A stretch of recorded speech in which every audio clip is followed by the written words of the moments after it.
Takže čau ty lidi, vítám vás u dalšího videa z počítání matematiky, vlastně prvního. Dneska si ukážem příklad nebo úlohu 1 z jara 2016, minimálně jak se začíná průběh funkce, asi už každý zvládne.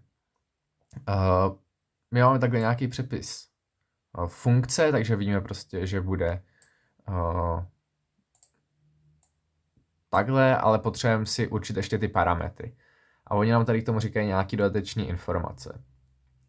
Že má extrémy -2 a 4, tak to je jako vlastně jasný, teda ta první derivace do prčic tady té funkce, tam bude nulová. Takže vlastně si pak akorát napíšu rovnici paraboly takovouhle. A buď to může to být, že jakákoliv z nich, protože buď může být jakoby takováhle, nebo tak. Tady zjišťujeme teda,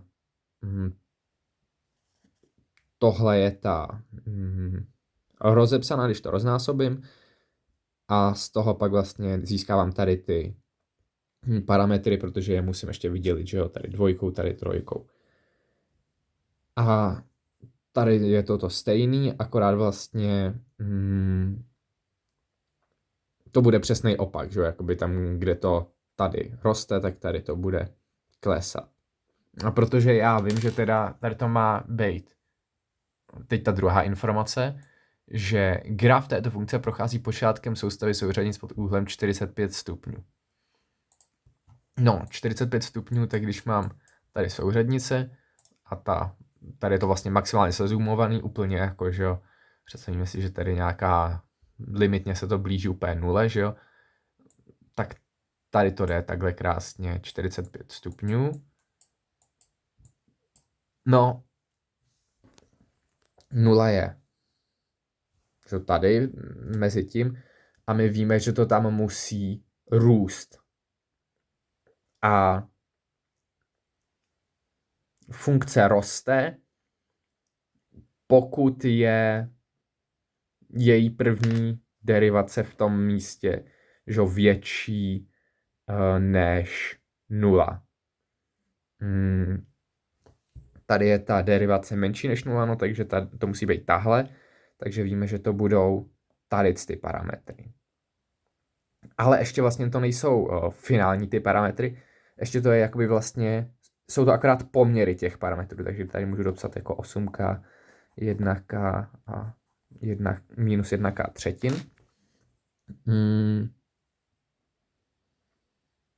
Takže takhle bude vypadat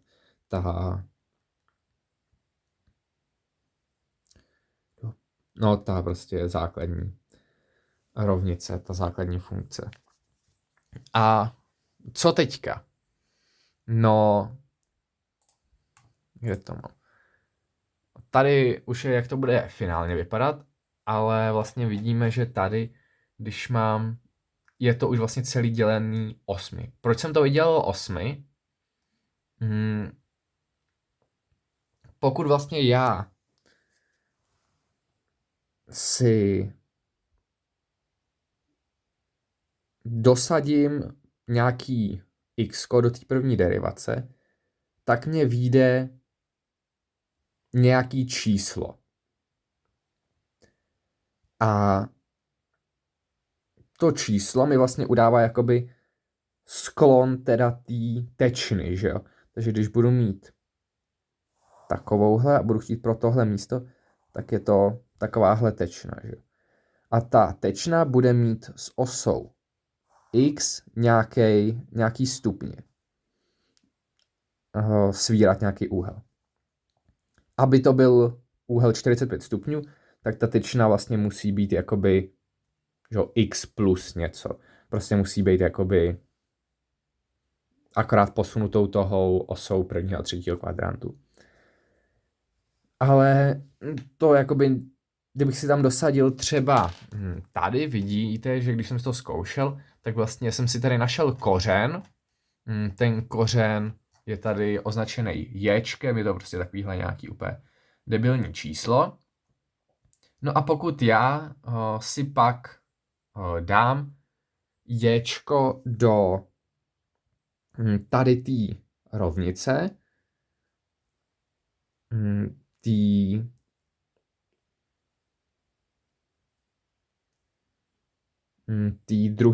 té první derivace, tak mě vyšlo nějakých třeba, myslím si, že to bylo minus 2,8 a teď vlastně je to jakoby, že jo, koeficient té lineární funkce, která dělá tu tečnu.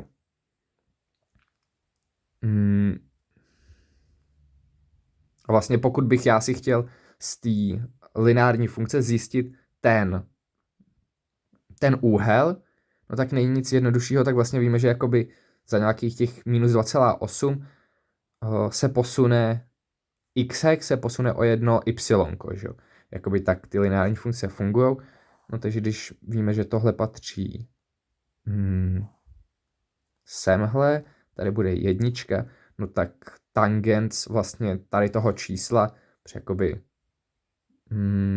tak bude tady ten úhel. Takže vlastně akorát teďka